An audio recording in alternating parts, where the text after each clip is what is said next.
There's nothing, and I mean absolutely nothing in the world like the spectacle that comes every fourth trip around the sun. The testament of human ability, the celebration of decorated athletes that busted it in the gym the past 1,141 days just for this very place on the global stage. To compete against the best athletes in the world, whether it's track and field, gymnastics, swimming, or even taekwondo, but most important of all, is representing your country to the best of your ability on the global stage. Being able to hear your nation's national anthem while standing with a gold medal around your neck has to be one of the greatest moments one can ever experience in life. That right there is the definition of the Olympics. Unfortunately, our great heroes in motorsports, whether it's NASCAR, IndyCar, F1, or dirt racing, drag racing, you name it, will likely never even get the chance to experience what the Olympic Games have to offer.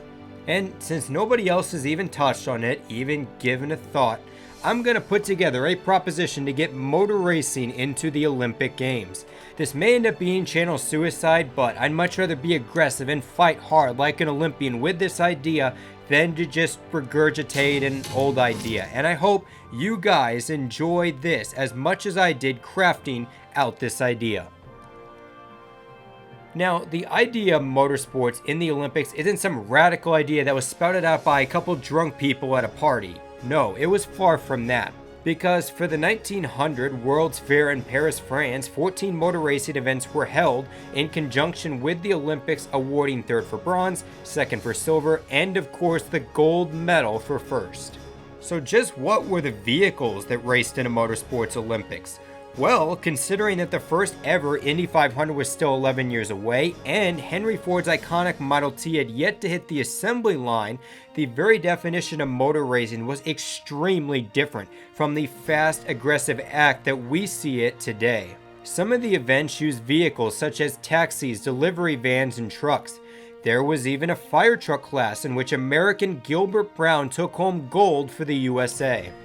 As for the main feature, the two premier events were the two-seater car races that were measured in 815 kilograms, or roughly a few miles over the scheduled distance of the Daytona 500.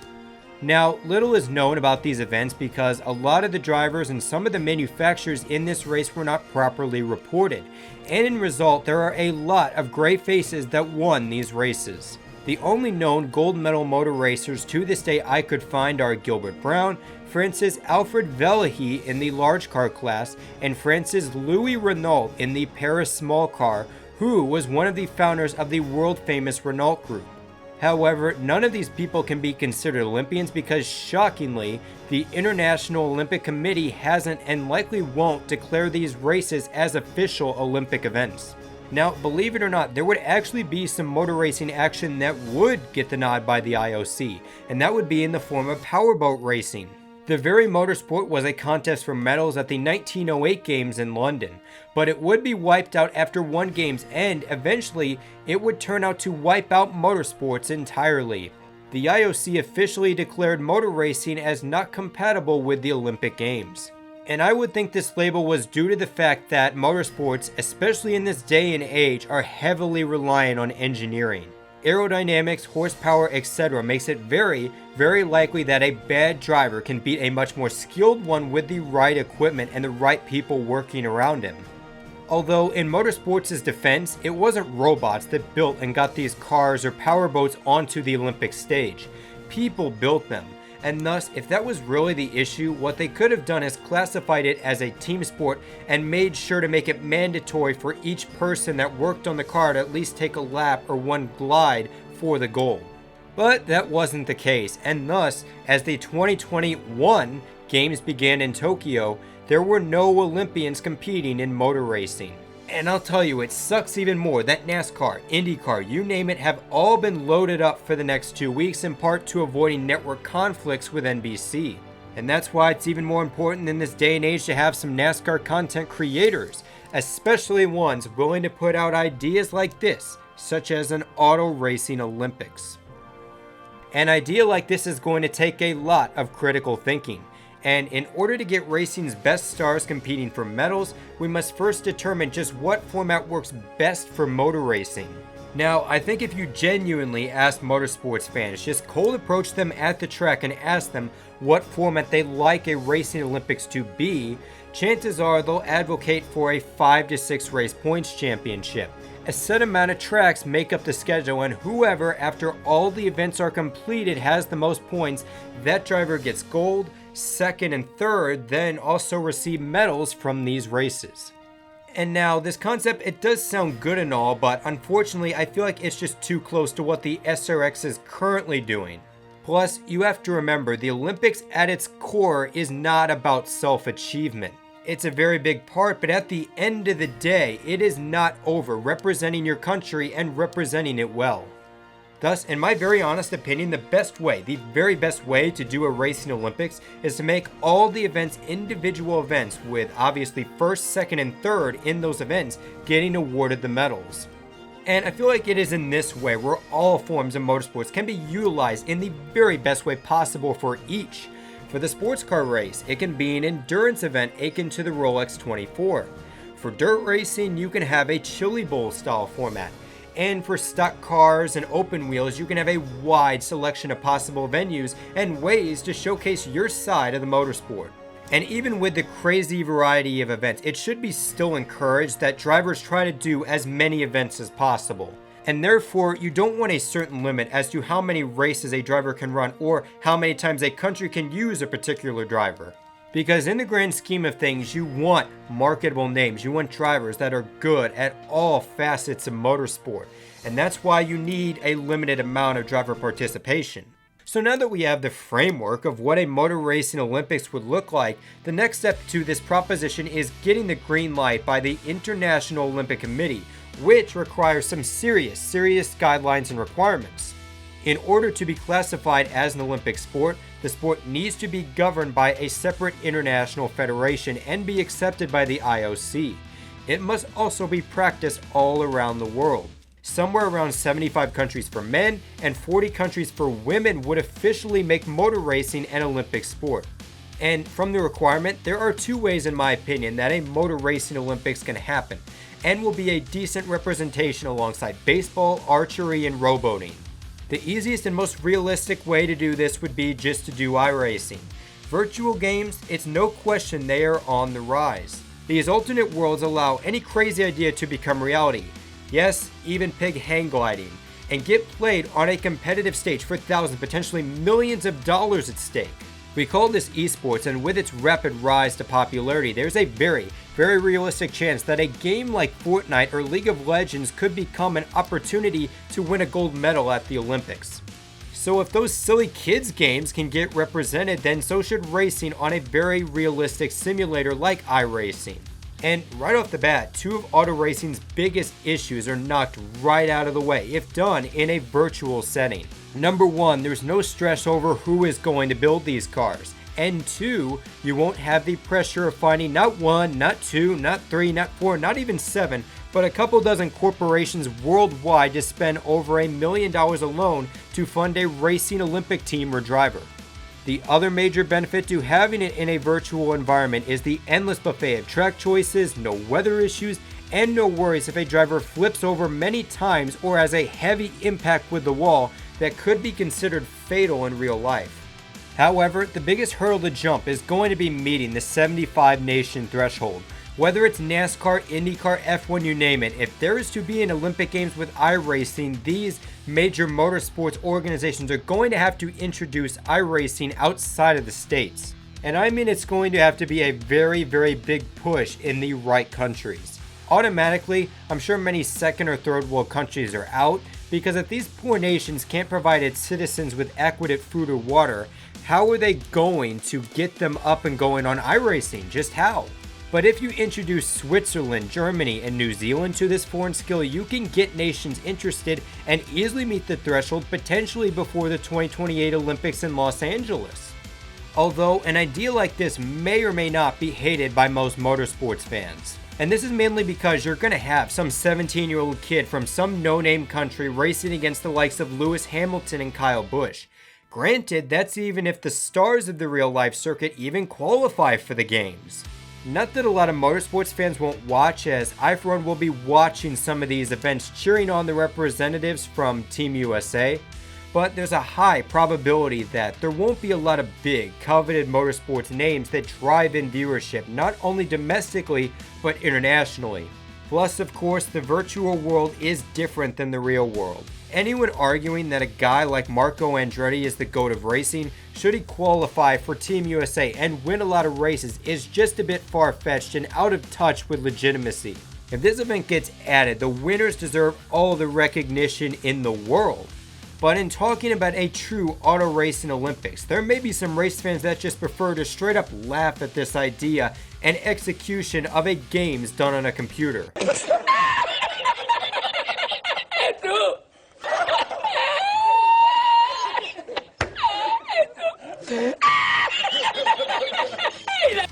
So that leads to the hard way to add the Olympics, and that is the version that I'm very darn sure 95% of racing fans would prefer to see.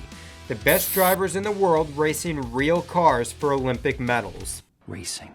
Real racing. Now, based on the qualifications that the IOC has alone, I'll say it straightforward. There's a far better chance that pig hang gliding becomes an Olympic sport before anything motorsports related.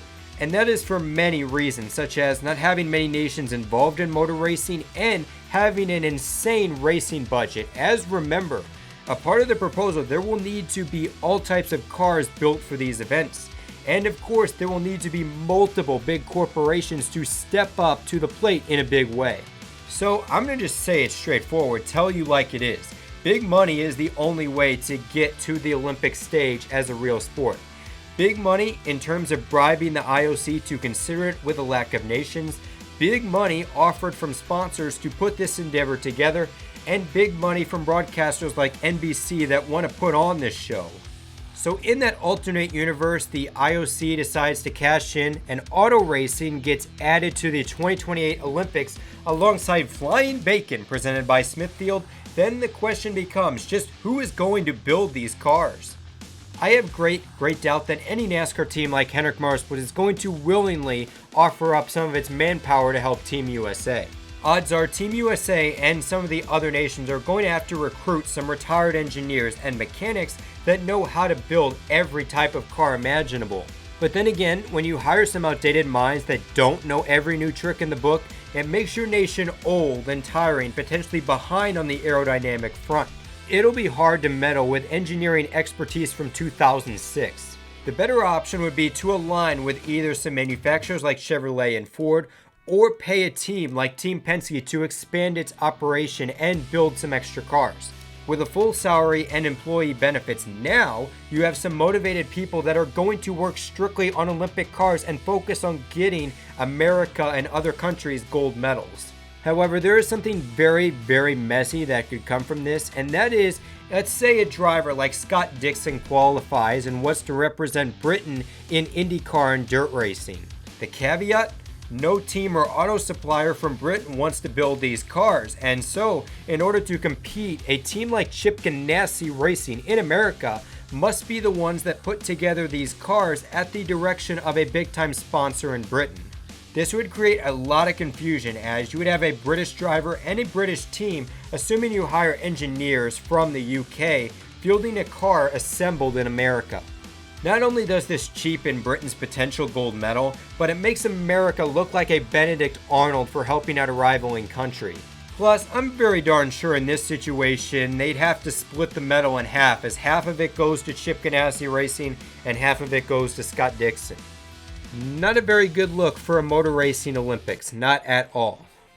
So the format is assembled, the approval is signed, sealed, and delivered.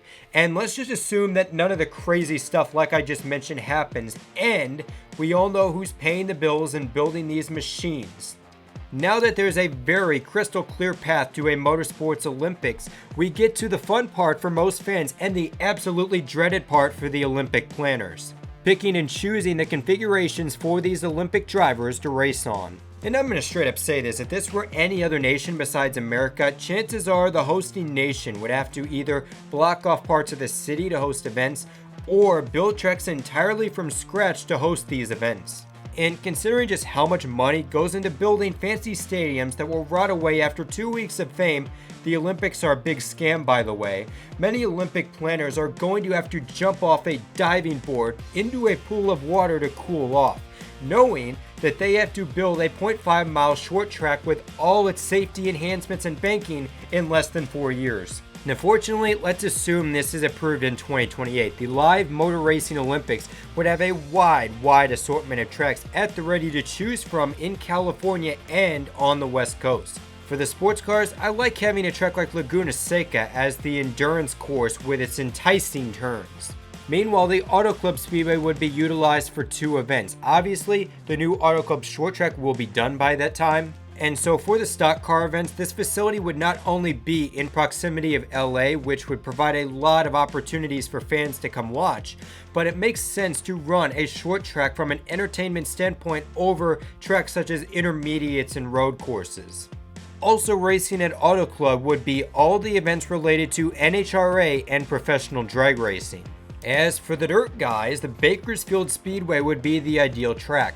This place holds somewhere from 4,000 to 15,000 fans already, and if need be, the track can get expanded to host many more. But perhaps, in my opinion, the most intriguing race could possibly be the open wheel style race held on the streets of Los Angeles. There have been many talks about NASCAR potentially running a street course by the LA Coliseum, so maybe if the Cup Series decides to create a course and runs an event there over the next couple years, that could be applied to the Olympics in 2028. Now, for some reason, if that never happens or a street race cannot get approved due to all the traffic around Los Angeles at that time, there's always the Sonoma Raceway, which has hosted IndyCar races in the past. So after a proposition that seemed like a pipe dream, guess what, guys? Pigs are officially hang gliding, and now motor racing is on the global stage. And thus there's only one question left to answer, and that is just what types of drivers would be perfect for a motor racing Olympics and keep a lot of intrigue over these 2 weeks of racing. The first would be the driver that wants to race everything, and it would be a driver like Kyle Larson and potentially even a driver like Chase Elliott, as we've seen in this past offseason. He's been doing sports cars, he's been doing some dirt racing, and also he was in the SRX Championship in Nashville, which he won. He is a driver that's getting his feet wet and experience in all types of motorsports, and that would be a great asset to Team USA. And then another great driver would be Kyle Busch, as who doesn't want to see this guy wheel it almost every single race, and he's going to have a big personality. He's going to make a lot of headlines in the United States. And then the final type of driver would be more of a Brad Keselowski style, someone that loves America and would love to represent their country. And as much as I don't like Brad Keselowski, one of the things that's absolutely awesome about him is that he loves America, he loves his country, and he's not afraid to show it. It's these type of drivers that are going to be great team drivers. They're going to be selfless. They're going to see this as a great sense of pride. And it's why Brad Keselowski, he would be a great driver on the Olympics, and I wouldn't be surprised if he becomes a fan favorite for Team USA. As for other countries, the other driver that I think absolutely has to do these Olympic Games, and he has to do as many events as possible, is without a doubt Britain's Lewis Hamilton, otherwise known as the default greatest driver of all time. And I'm going to straight up say it, when we're talking about the greatest driver of all time to race anything, Lewis Hamilton, he is not, in my opinion, the greatest racer to ever race. And the main reason why is because he hasn't raced anything outside of Formula One. I mean, yes, he's a very talented driver, but for all we know, a good reason behind that success could very well be the engineering at Mercedes. It could be very top-notch. And thus, a Motorsports Olympics would be perfect for Lewis Hamilton to race stock cars, to race some dirt cars, to race some endurance races, and really prove to me that he is the greatest driver to ever live, to ever race. Plus, another positive of Lewis Hamilton, he's a big name, he's going to draw a lot of racing fans, and even some people from different countries that may not watch racing, but they know who Lewis Hamilton is. Finally, the very driver I want to see partake in a Motorsports Olympics would be one Pablo Montoya, who, in my opinion, is the greatest driver to ever race when considering all forms of racing.